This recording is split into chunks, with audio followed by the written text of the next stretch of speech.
오늘 하나님 말씀은 이사야서 46장 3절에서 4절까지의 말씀입니다.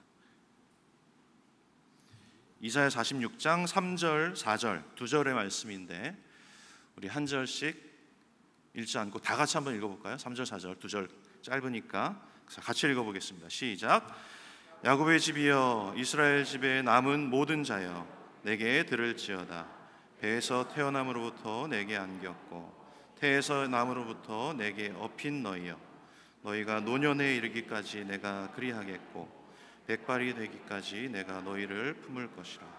내가 지었은즉 내가 업을 것이요 내가 품고 구하여 내리라. 아멘.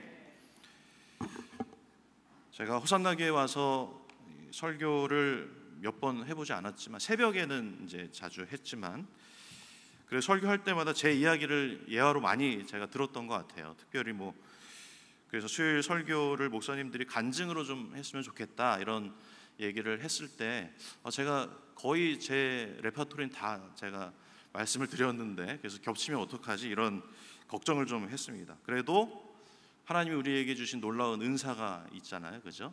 망각의 은사, 우리 다 잘 잊어버리는 은사가 우리에게 있기 때문에 우리 다 그런 은사를 지금 발휘하고 오셨을 줄 알고, 우리 그렇게 또 몇 번 들으셨다면 또 새로운 하나님의 음성으로 들리시길 바랍니다. 우리가 읽은 이 이사야 본문 말씀은 저에게 있어서 굉장히 특별한 본문입니다. 모든 하나님 말씀이 다 특별하겠지만 저에게 있어서 이 이사야 46장 말씀은 정말 특별한 본문이에요. 왜냐하면 이 구절은 제가 태어났을 때 저에게 하나님이 주신 그 말씀이거든요. 그래서 그렇게 아버지가 말씀해 주셨어요. 저에게 주셨다고. 제가 서울의 중앙대학 병원에서 태어났습니다. 그리고 아버지는 교사하셔가지고 강화도, 인천 옆에 있는 섬에서 교직 생활을 하고 계셨어요. 어머니는 혼자 출산하러 가셨습니다. 위에 누나도 있는데 아마 누구한테 맡겼겠죠. 그리고 저를 이 땅에 이제 출산하시려 이제 혼자 가셨어요. 아버지는 바쁘셔서 안 가셨다고 저는 믿습니다. 근데 제가 살아온 바로는 아버지가 그렇게 어머니를 잘 챙기지, 가정에선 잘 챙겼는데 이렇게 같이 다니시곤 이러지 않았습니다. 그래서 아버지가 좀 그랬구나 그런 생각을 좀 했고, 그때 새방에 살고 있었는데 아버지 어머니, 아버지가 이제 퇴근하셨대요. 어머니는 병원에 가셨고, 근데 이제 제가 태어날 예정 시간이 다 지났는데 제가 나오지 않는 거예요. 그러니까 그런 소식이 없는 거죠. 그래서 아버지가 계속 방에서 기도하셨습니다. 기도하셨어요. 다른 일이 있을까봐 걱정도 많이 되셨겠죠. 그러다가 아버지가 말씀을 봐야 되겠다 하고 이제 말씀을 펼쳤는데, 그때 딱 어떤 구절이 나왔을까요? 네, 이사야 46장 거의 중간쯤에 있을 거예요. 그래서 아버지가 기도하고 말씀 주시옵소서 하고 펼치셨는데 이 구절이 아마 나왔을 거예요. 이렇게 성경 보는 거 별로 건강하지 않습니다. 예, 그러나 아버지께서 그렇게 하셨고 그 구절을 저에게 주셨다고 수백 번, 수천 번을 저한테 말씀하셨는데 저는 믿어요. 그 하나님이 저한테 주신 말씀이라고. 그래서 오늘 본문으로 가지고 왔겠죠.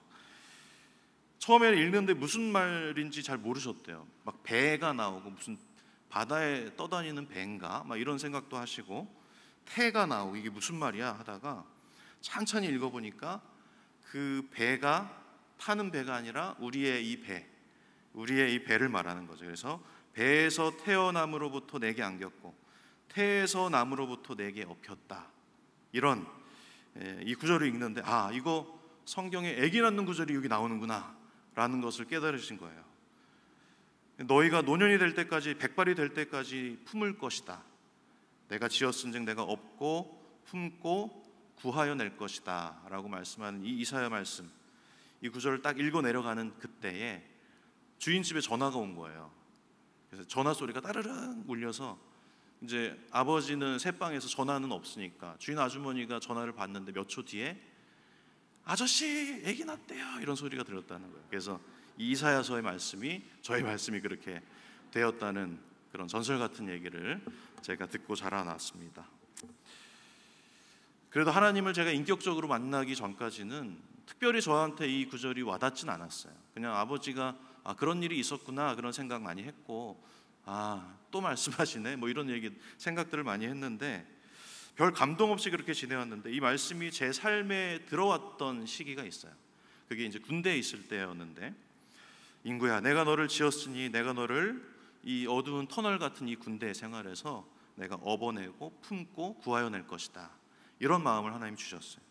제가 군 생활하면서 참 재미있게 했습니다. 군 생활 참 재미있었어요. 좋은 동료도 많이 만났고 너무 재미있게 군 생활을 했는데, 딱 자대 배치 받고 한 5, 6개월 정도, 그때 상병 말호봉의 그 선임, 저보다 어린 선임이었는데, 그 선임이 제가 신앙생활 하는 걸 가지고 말도 안 되게 많이 핍박을 했던 시절이 있어요. 그래서 그 선임이 제대할 때까지가 가장 저에게 참 어두운 시절이었습니다.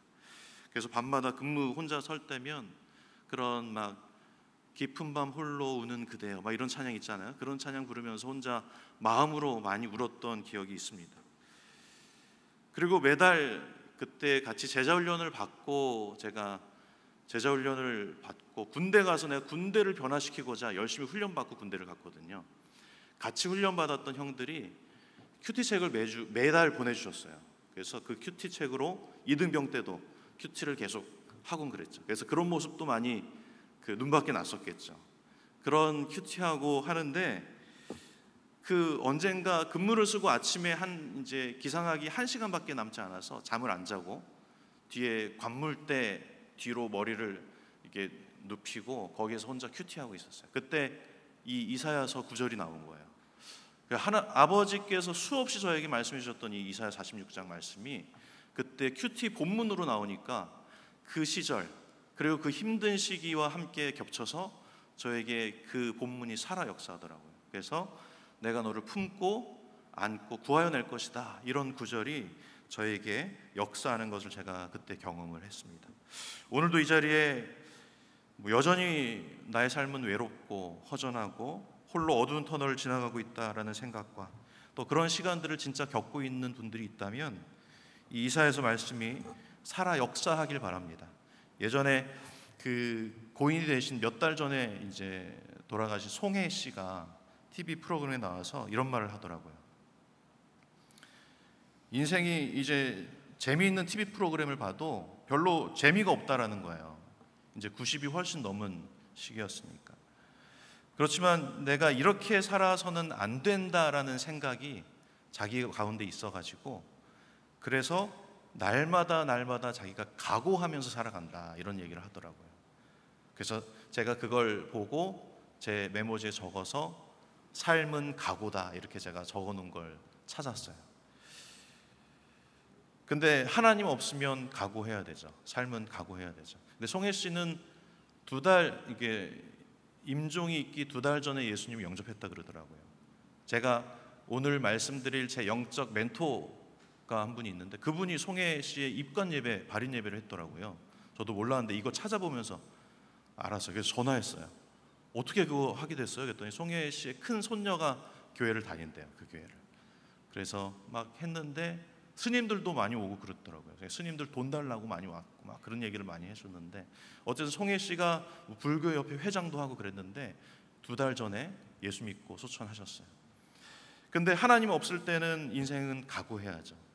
하나님이 그 삶에 역사하지 않으면 날마다 마음을 다잡고 각오하면서 살아가야 됩니다.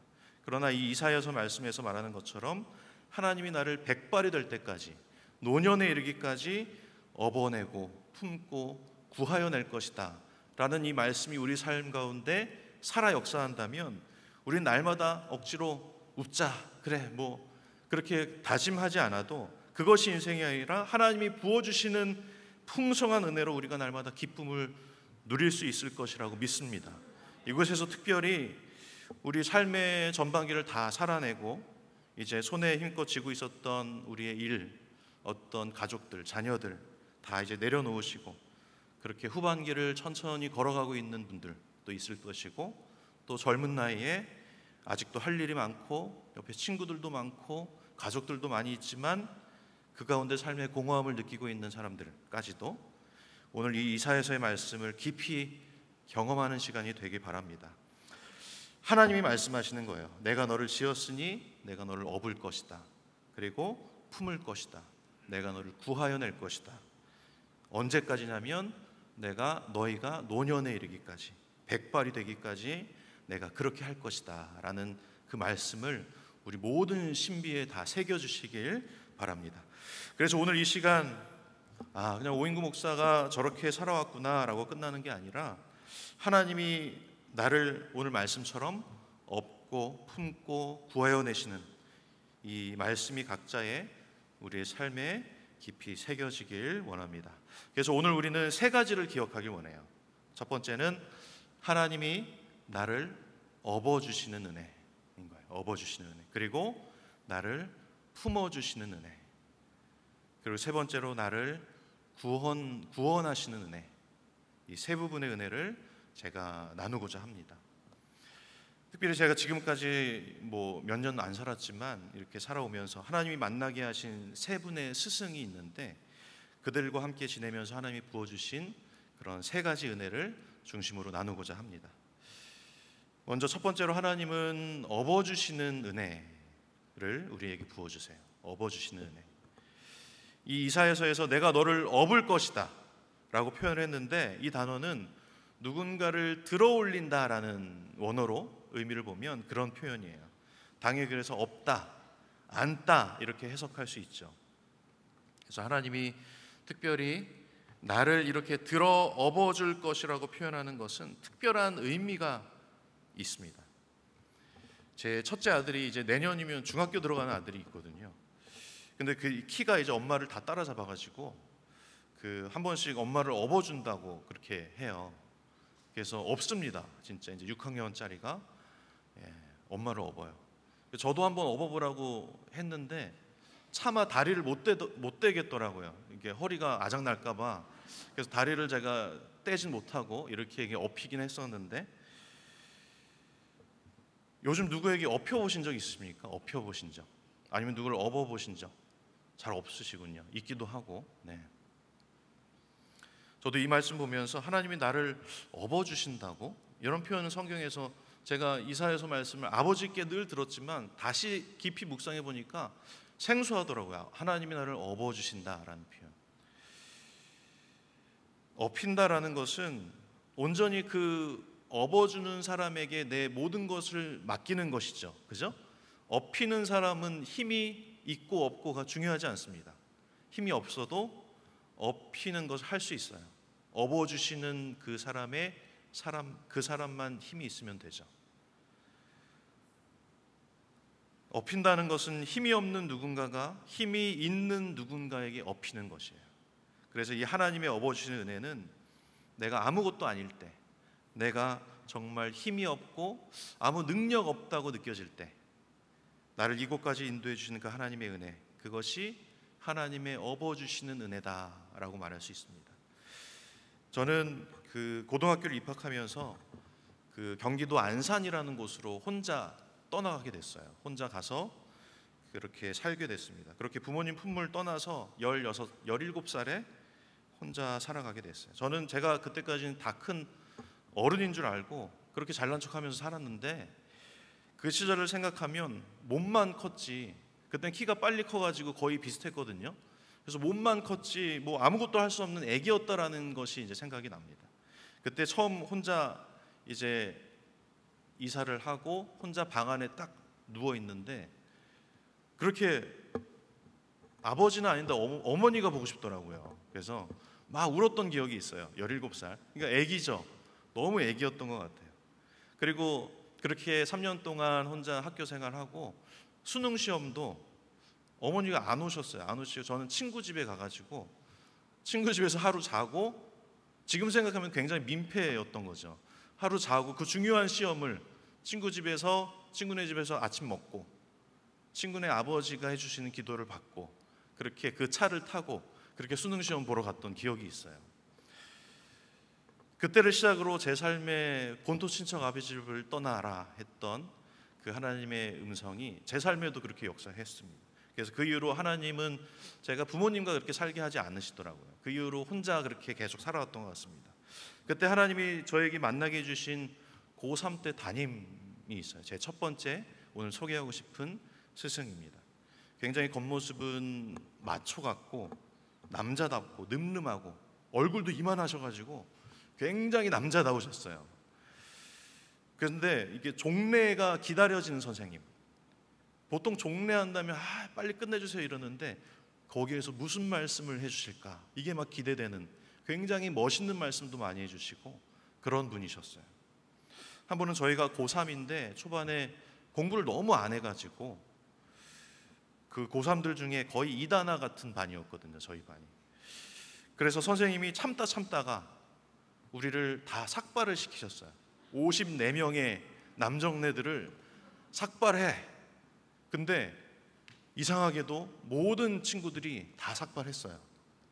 한 명, 저랑 그때 같이 살았던, 연애한다고 막 했던 한 명이 있는데 그 친구는 삭발 안 하고 봐주셨죠. 그리고 53명이 다 삭발을 해왔어요. 그리고 나서 그 다음날 모든 수업을 선생님이 빼주시고 운동장을 아침부터 애들 하교할 때까지 계속 돌았어요. 고3이 수업 안 하고 운동장을 계속 도는 거예요.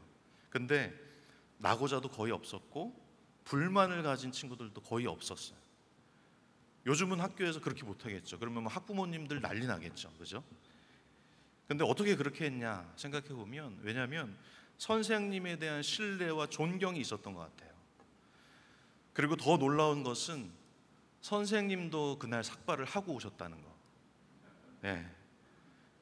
그 마초 같은 그 정말 남자답게 생기신 그분이 삭발을 하고 오니까 정말 그때는 저희는 재밌기도 했어요. 사실은 우린 막 운동장 뛰고 있는데 저 창문에서 막 친구들이 보고 막 이렇게 기뻐하니까 우리는 재밌기도 하고 막 그랬던 것 같아요.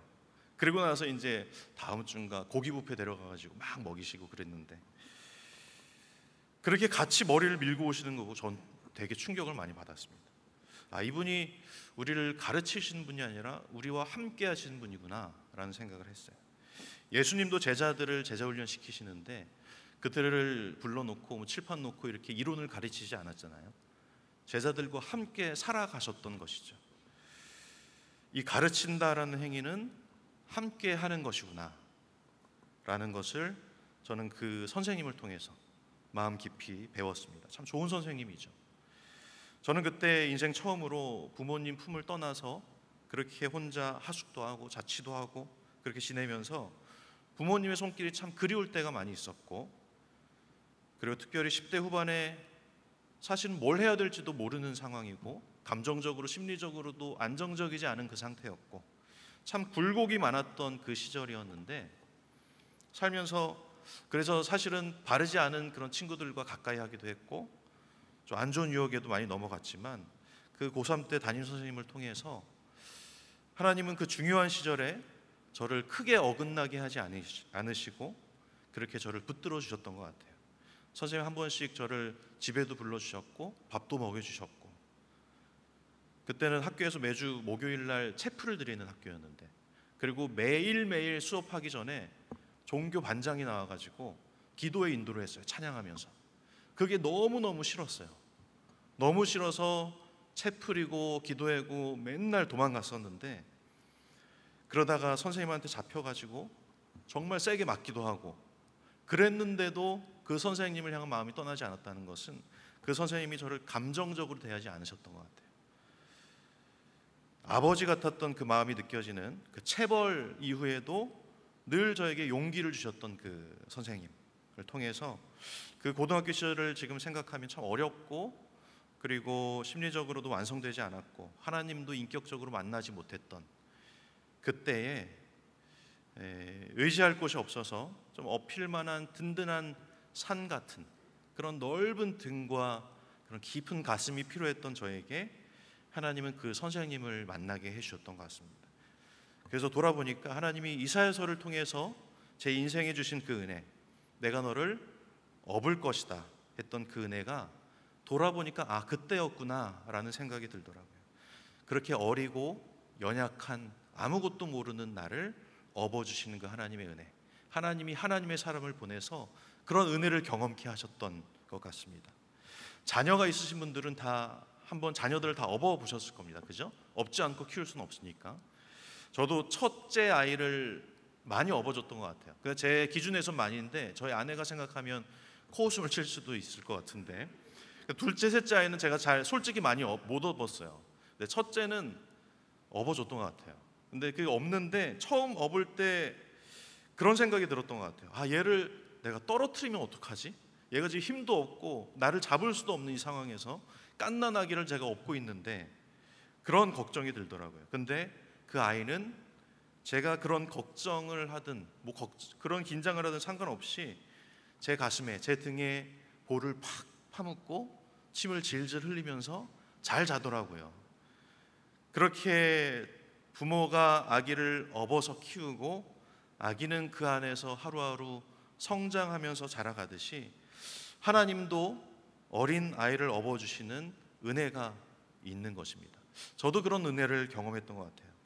복음서에 보면 예수님이 그 어린 아이를 얘기하는 구절들이 많이 있어요. 너희가 어린 아이 같이 아니하면 천국에 들어갈 수 없다라는 말씀도 하셨고, 근데 이 구절을 보면 너희가 어린 아이 같이 되어라 라는 이 말이 어린 아이 같이 그냥 순수해라 라는 것보다 사실은 더 깊은 의미가 있다고 생각합니다. 그때 예수님이 쓰신 어린 아이라는 이 단어는 파이디온이라는 단어거든요. 파이디온. 그러니까 어린이 사역을 많이 하는 선교단체 이름이 지금 파이디온인데, 그 단어의 의미가 그때그때 조금 다르기는 하지만 보통 이때 쓰인 파이디온은 6세 미만부터 갓난아기, 그런 힘 없는 아이를 의미로 쓰신 것 같아요. 그러니까 이런 말이죠. 예수님이 너희가 파이디온처럼 되어라 라는 이 말은 그 어린 아기들처럼 그저 엄마 아빠 품이 반드시 필요한 존재, 그곳에 안겨서 아무것도 할 수 없는 그런 가난한 마음, 그런 존재가 되어야 된다라는 말씀을 하시는 거죠. 다시 말해서 내가 하나님의 품 안에서 하나님의 업어주심이 아니면 살아갈 수 없는 연약한 존재다라는 그 고백이 너에게 있어야 된다라는 것이죠. 그래서 저는 이 10대 후반의 시절을 기억하면 스스로 저는 다 큰 어른처럼 그렇게 생각하며 살았지만 사실은 아무것도 완성된 것이 없었고 제 감정도 제 심리적인 모든 부분도 온전한 것이 아무것도 없는 그런 시절이었죠. 그런 시절에 홀로 서기를 시작했던 그 시작에 그 부모님의 크신 품이 필요했던 그 시기에 하나님이 그 선생님을 통해서 하나님의 업어주심의 은혜를 저로 경험케 하셨던 것 같습니다. 우리에게도 그렇게 내가 지금 힘이 없기도 하고 실수투성이기도 하고 또 신앙이 아직 굳건하지 못해서 좀 이리저리 흔들리기도 하는 그런 삶을 살아가신다면, 큰 산과 같은 그런 누군가의 넓은 등 같은 그런 품이 필요하다면 하나님은 반드시 우리에게 그런 귀한 누군가를 붙여주셔서 우리를 업어서 주의 길로 인도해 주시는 그런 은혜를 부어주실 줄로 믿습니다. 그런 하나님의 업어주심의 은혜를 우리 모두 경험하는 놀라운 삶이 다 되시길 바랍니다. 두 번째로 하나님은 품어주시는 은혜를 주세요. 품어주시는 은혜. 이 이사야서 말씀에서 품어주신다라고 말씀을 했는데, 이 품어주신다라는 말을 보면 실은 사바르라는 히브리어 단어인데, 품어주다, 우리가 그냥 품에 품다라는 단어보다 의미보다 그것은 짐을 서로 나눠지다 이런 뜻을 가지고 있어요. 그리고 짐을 같이 지고 가는 것, 이런 의미인 거예요. 이사야 53장에 그런 말씀이 있죠. 그는 실로 우리의 질고를 지고 우리의 슬픔을 당하였다 할 때 이 표현이 똑같은 단어가 쓰였어요. 예수님이 우리의 질고와 슬픔을 같이 지고 가시는 것, 그것이 품어주시는 은혜인 것입니다. 저는 이 20대 대부분의 시간을 한 교수님 밑에서 살았습니다. 제 두 번째 스승이죠. 그분은 굉장히 입지전적인 인물이었는데, 그분의 집 옆에 이 작업실이 있었고 창고가 하나 있었는데, 제가 22살부터 23살 군대 가기 전까지 한 2년 정도를 거기에서 지냈어요. 거기서 지내면서 교수님 일도 도와드리고, 그리고 학기 중에는 학교도 같이 출근하고 퇴근할 때도 같이 퇴근할 때도 있었고, 그런 삶을 그렇게 살아왔습니다. 그 어린 학생에게 굉장히 특권이었죠, 사실은. 근데 그 교수님은 카리스마가 엄청났어요. 그래서 뭐 대학원 형들 누나들은 그 교수님 앞에서 말을 못하는 거예요. 벌벌 떨고. 근데 그 모습들을 저도 보다 보니까 점점 긴장이 되는 거예요. 교수님 처음에는 안 그랬는데. 그래서 그 어린 학생이 얼마나 긴장감 가운데 살았는지 모르겠습니다. 제가 주말에 교회 갔다가 주일 밤에 이제 깜깜할 때 지하철 타고 버스 타고, 그때가 남양주였는데 교수님 집이, 그렇게 돌아가는 그 시간이 군대 휴가 나갔다가 복귀하는 그런 느낌, 군대를 가기 전이었는데도 그런 느낌이었어요. 그렇게 2년 정도를 교수님과 함께 지내고 군에 갔다가 다시 제대해서 이제 교수님께 찾아갔죠. 그랬더니 저 전라남도의 강진이라는 곳이 있어요. 거기로 가라고 하시더라고요. 거기 학교 연구소가 생겨가지고 또 거기 가서 일하면서 공부해라. 그래서 순종하는 마음으로 거기로 내려갔습니다. 저는 전라도 강진이 어디 붙어 있는지도 몰랐어요. 충청도쯤인가 뭐 이런 생각을 하고 있었는데 엄청 멀더라고요. 순종하는 마음으로 가서 교수님이 이미 사놓으신 별장이 있었는데 거기 살면서 집 관리하는 집사로 먼저 제가 일을 하면서 살게 되었죠. 그분은 주말마다 내려오셨는데 내려오시면 주일에 제가 교회에 가는 시간 빼고는 거의 교수님을 모셨죠. 교수님은 안방에서 주무시고 저는 이 방에서. 얼마나 숨막히는 시간들이었는지. 그분은 술을 많이 좋아하셨습니다. 제가 군대 가기 전까지는 같이 한 잔씩 많이 했습니다. 그래서 늘 그 중국 음식을 시키시고 빼갈이라는 그 높은 도수의 술을 많이 드셨는데 늘 같이 했던 기억들이 있어요. 근데 군대 갔다 와서 제가 조금 더 성장하면서 그런 것들을 거절하고 이런 시절들이 있었는데 그런 문제들로 참 몇몇 많은 일들도 있었고 사람들을 너무 좋아하셔가지고 술 모임 가서 뒤치다꺼리 하는 게 제 일상이었던 것 같습니다. 저에게 술 드시고 늘 그런 말씀하셨어요. 인구야, 너도 나처럼 되고 싶지? 그렇게 말씀하셨어요. 그래서 저는 네 교수님 이렇게 대답했죠. 근데 그분의 실력은 참 배우고 싶었지만 그분의 인생은 그렇게 배우고 싶지 않더라고요. 사모님께서 뭐 이건 아직 말씀드리면 안 되겠네요. 네. 한 번은 주말에 학교 교수님들을 다 모시고 오셔가지고 연구소 탐방하고 또 좋은 맛있는 음식을 다 거기서 드시고, 한정식 거기가 엄청 유명하거든요. 그리고 저는 이곳저곳 뛰어다니면서 선배 연구원 형님과 함께 운전하면서 의전을 하고 있는데 거기에 마량이라는 항구가 있어요. 거기에서 이제 마지막 딱 해장하러 이제 교수님들 다 가셨어요. 해장술을 하시고 거기 항만에 딱 계단 같은 데 다 앉으셔가지고 이제 얘기들을 하시는데 다들 업되셔가지고 이 얘기 저 얘기 하시다가 노래 한 곡 하라는 거예요. 저한테 노래 한 곡 해라. 너 교회 다니지? 너 찬송가 하나 해라. 이러시는 거예요. 그래서 저는 두 가지 생각이 있었습니다. 정중하게 거절을 할까? 강하게 거절을 할까? 왜냐면 제가 그때 지금보다 신앙이 더 뜨거웠던 시절이라 이거 하나님을 무시한다라고 생각이 들었던 거예요, 제가. 그래서 우리 하나님을 감히 이렇게 술 취하는데 그거 분위기 띄우라고 말하다니, 그러면서 그런 생각을 가지고 있다가 꽃 들어가는 찬양을 하래요. 꽃 들어가는 찬양. 그래서 꽃 들어가는 찬양이 뭐지? 교회를 다니셨던 적이 있었어요, 교수님께서.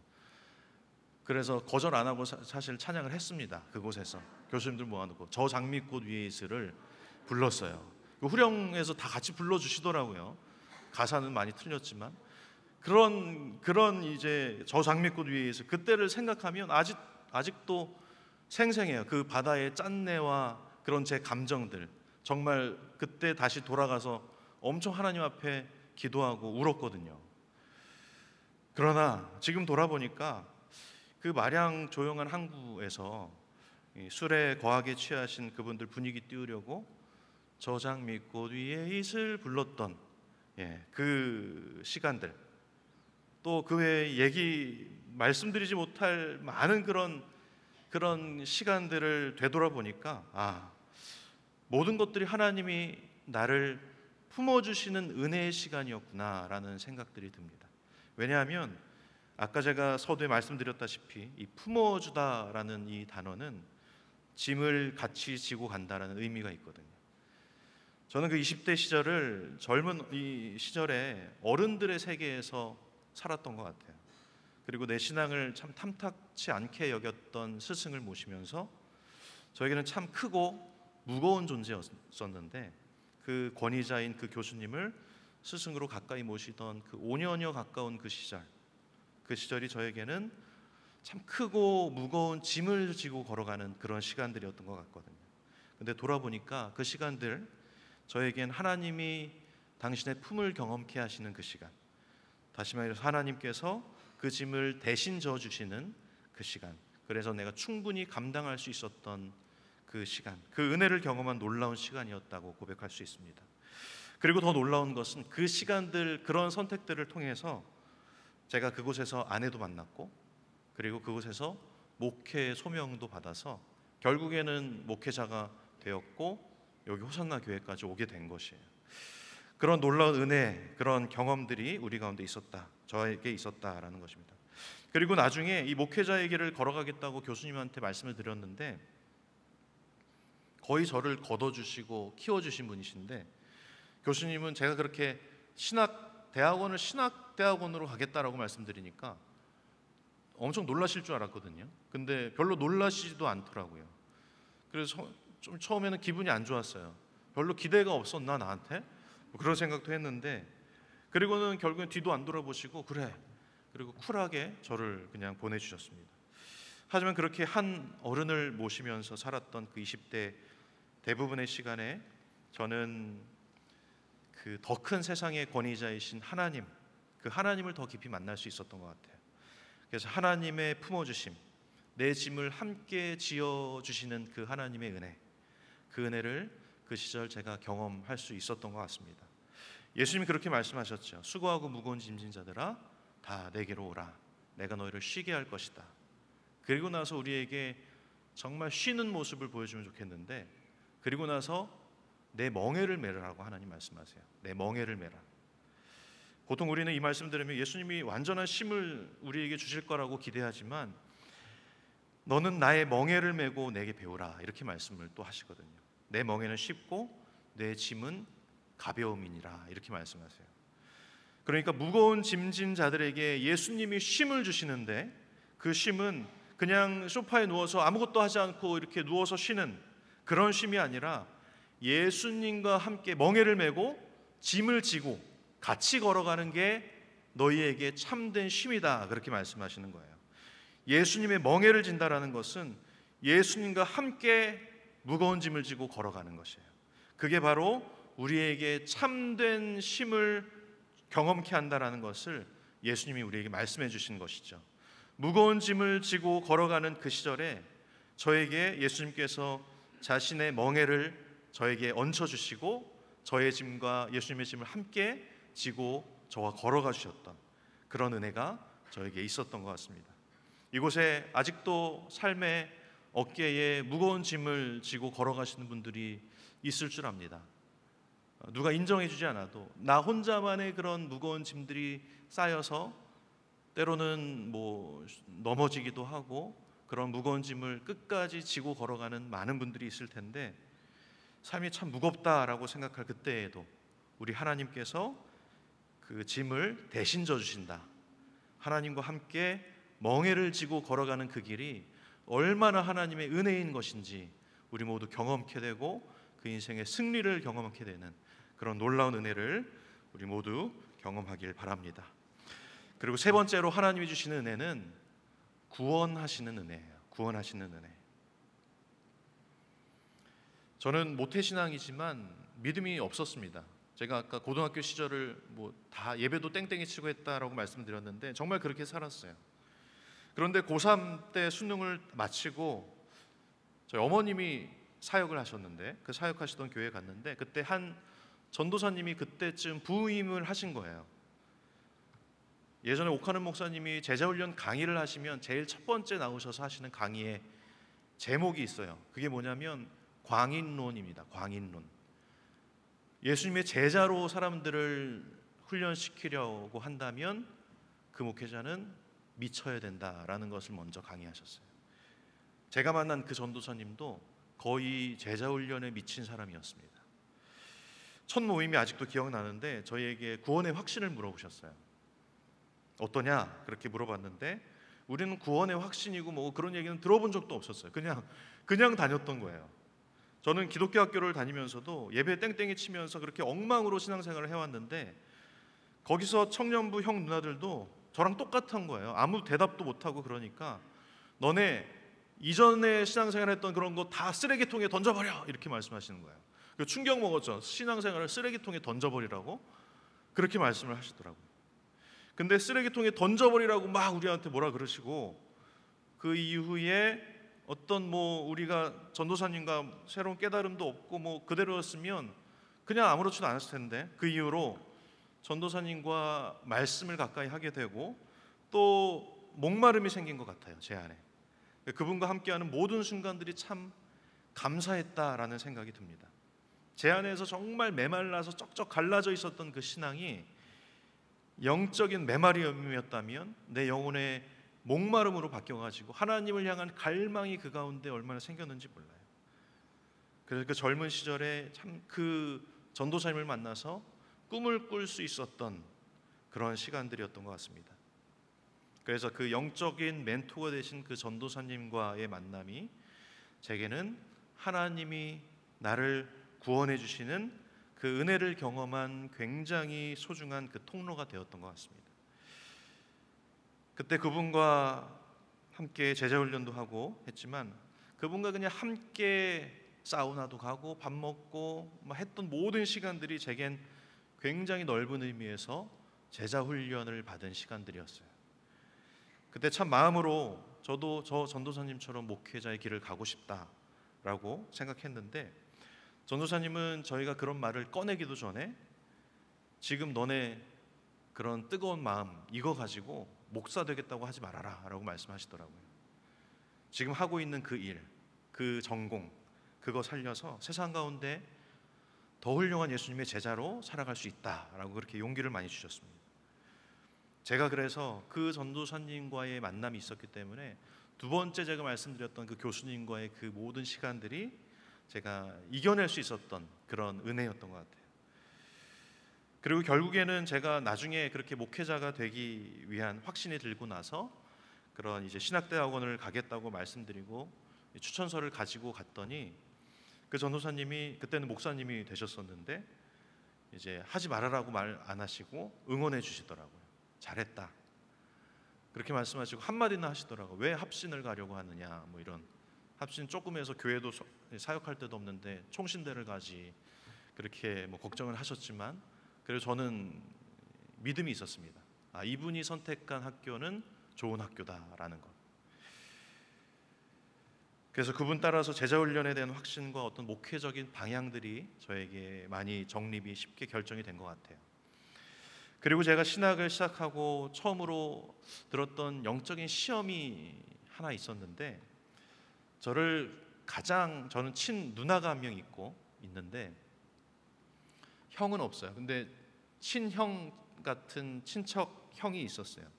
그 형님이 갑자기 사고로 죽게 되는 그런 일이 있었어요. 제 첫째 아들이 태어나고 1년 바로 뒤 추석 때쯤 그 형은 큰 교회의 청년부 회장이었는데 큰 교회, 크고 좀 건강하지 못한 교회들은 그런 라이벌들이 많이 있습니다. 청년부 회장이 되었고 청년부 회장이 되지 못한 다른 형이 추석 때 저희 형을 불러낸 거예요. 불러내서 어떤 말로 막 뭐라고 하다가 가슴을 한 대 탁 쳤어요. 쳤더니 그 나중에 한 10분 정도 있다가 심장이 멎게 된 거죠.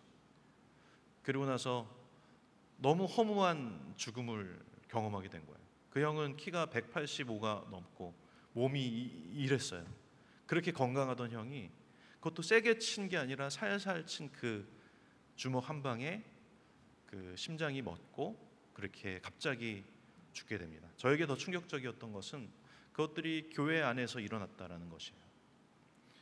제가 한참 신학을 공부하고 신학생들은 굉장히 비판적이거든요. 그렇게 날카로워져 있는 제 마음에 그게 꽂혀버린 거죠.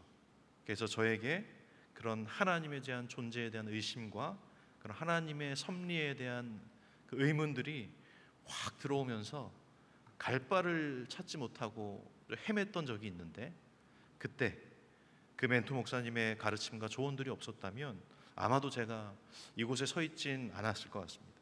그래서 늘 감사한 것은 그런 가는 길에 어려운 난제들, 목회하면서도 그런 풀리지 않는, 제가 답을 내릴 수 없는 시간들이 참 많이 있는데 그때마다 물을 수 있는 존재가 있는 것도 너무 감사하고, 또 무엇보다 따를 만한 모델이 있다라는 것이 너무나 감사한 일이라고 저는 늘 표현을 합니다.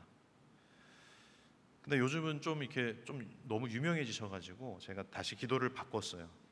더 이상 유명해지지 않도록 제가 따라갈 수가 없어가지고 그렇게 기도하고 있습니다. 하나님이 이렇게 제 영적인 멘토를 통해서 내가 너를 지었은즉 구원하여 낼 것이다 라고 말씀하시고 제 확신을 제 영혼 깊은 곳에 새겨주셨습니다. 그 확신이 저를 오늘날 이곳에 서게 만들었고, 그 구원의 확신이 저를 이곳까지 오게 한 것 같습니다.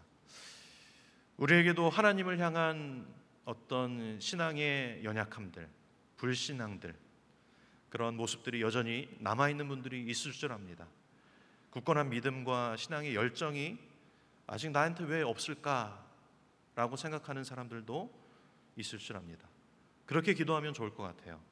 하나님, 영적인 스승, 영적으로 따를 만한 모델을 붙여주시옵소서.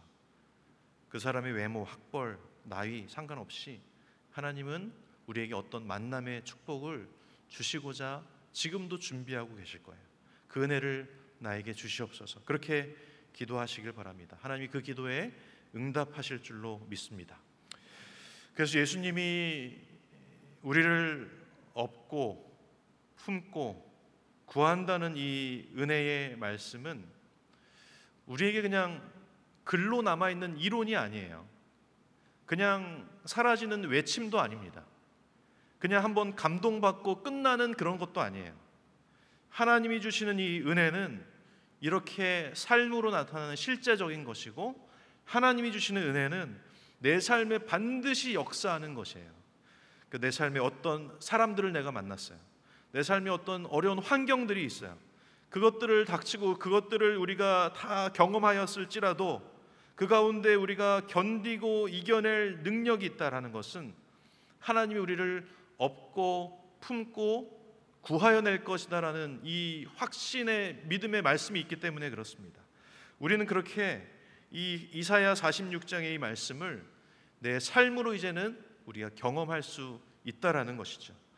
하나님이 이렇게 우리에게 이 말씀을 주시고 나를 업어주시고 품어주시고 구원하여 주시는 은혜를 저에게 주셨습니다. 그 안에 참 감사할 만한 축복의 만남도 있었고, 참 내게는 크고 무거운 짐 같은 그런, 내가 그래서 내려놓지 못하는 그런 어려운 그런 스승님과의 만남도 있었습니다. 그러나 하나님은 어떤 시간들을 우리가 걸어왔고 어떤 사람들을 만났는지 상관없이 그 모든 시간들을 다 뒤집어서 엎어서 나를 들어 업어주시고 품어주시고 내 짐을 대신 지어주시고 나를 구원하여 주시는 그 은혜를 때마다 날마다 그렇게 부어주시고 있다는 것이죠. 우리 삶에 만났던 모든 사람들을 한번 기억해 보십시오.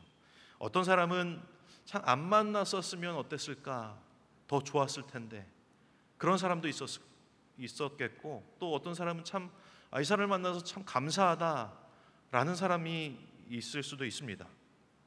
어떤 사람은 하나님이 붙여주신 사람 같기도 하지만 어떤 사람은 하나님이 붙여주지 않은 그런 사람이 있을 수도 있겠죠. 그러나 그 모든 만남을 통해서 하나님은 우리의 인생을 지금까지 업어주셨고 품어주셨고 우리의 짐을 대신 져주시고 또 나를 구원으로 이렇게 인도해 주신 것이죠. 그런 은혜를 지금까지 우리에게 하나님이 부어주신 것입니다. 내 평생에 모든 것이 합력하여 선을 이루는 그 하나님의 은혜가 이미 우리 가운데, 여러분 가운데 경험되었음을 믿습니다. 창세기 50장에 보면 야곱이 나오죠. 야곱이 죽고 나서 그 형제들이 요셉의 앞에 가서 벌벌벌 떠는 장면이 나오죠. 그때 요셉이 이렇게 말합니다. 두려워하지 마시옵소서. 형들 두려워하지 마. 그렇게 말합니다. 내가 하나님을 대신하겠습니까? 하나님이 심판하시는 것이 내가 형들을 심판하지 않는다. 당신들은 나를 해하려 하였으나 하나님은 그것을 선으로 바꾸사, 그렇게 하나님은 선으로 바꾸시는 거예요. 하나님은 나의 그 무거운 짐, 그렇게 어려운 짐을 어떻게 하신다고요? 선으로 바꾸신다라는 것이에요. 그래서 그 선으로 바꾸시는 하나님은 오늘날과 같이 많은 백성들의 삶을 구원하시는 그런 도구로 나를 사용하실 것이다. 그렇게 요셉이 말하는 장면이 있습니다. 그러니 나를 두려워하지 마시옵소서. 그렇게 말합니다. 하나님은 그것을 선으로 바꾸시는 것이에요. 내가 어떤 사람을 만났든지 어떤 환경을 걸어왔든지 간에 하나님은 선으로 바꾸셔서 나를 업고 품고 구하여 내시는 놀라우신 분임을 믿습니다. 마지막으로 한번 이 말씀을 같이 한번 우리가 읽고 마치면 좋겠습니다. 다른 버전의 성경인데 이게 바른 성경이라는 버전입니다. 이걸로 한번 같이 한번 읽어보면 좋겠어요. 시작. 야곱의 집이여, 이스라엘 집의 모든 남은 자들이여, 나에게서 들어라. 배에서 태어날 때부터 내게 안겼고 태에서 날 때부터 내게 업히운 자여, 너희가 노년에 이를 때까지 내가 그리하겠고 백발이 될 때까지 내가 너희를 안을 것이며, 내가 만들었으니 내가 업고 내가 품고 내가 구원할 것이다. 아멘. 우리 한 번 더 읽을 때는 저 가로를 제가 넣어놨는데 저기에다가 자기의 이름을 넣어서 한번 해볼까요? 시작.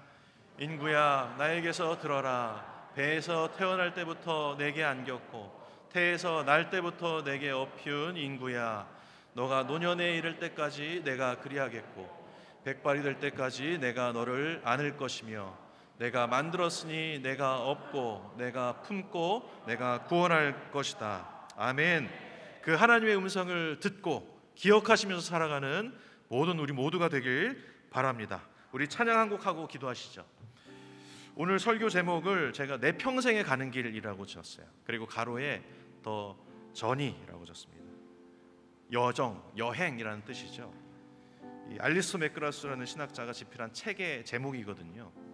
그 책에 내 평생에 가는 길, 그리고 가로치고 그거는 여행이다라고 써놨어요.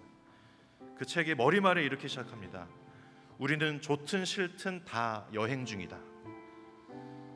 근데 하나님을 모르는 어떤 이들의 여행은 출생에서 죽음까지만 있는데 그 이상은 없다. 그러나 하나님을 아는 이들의 여정은 다르다. 복잡하다, 이렇게 써놨어요. 복잡하다라고 우리나라 말로 번역을 했지만 이 말은 우리 삶은 이렇게 하나님의 은혜로 가득 차 있다라고 표현한 것 같아요. 우리 모두 이 평생에 이 가는 길, 이 여행 가운데에서 하나님이 나를 업어주시고 그리고 우리의 짐을 같이 져주시고 그리고 나를 구원해 주시는 그 놀라운 은혜들을 우리 모든 성도님들 다 깊이 경험하는 그런 축복이 있길 바랍니다. 우리 이 찬양 함께 부르시면서 함께 고백하길 바랍니다. 내 평생에 가는 길.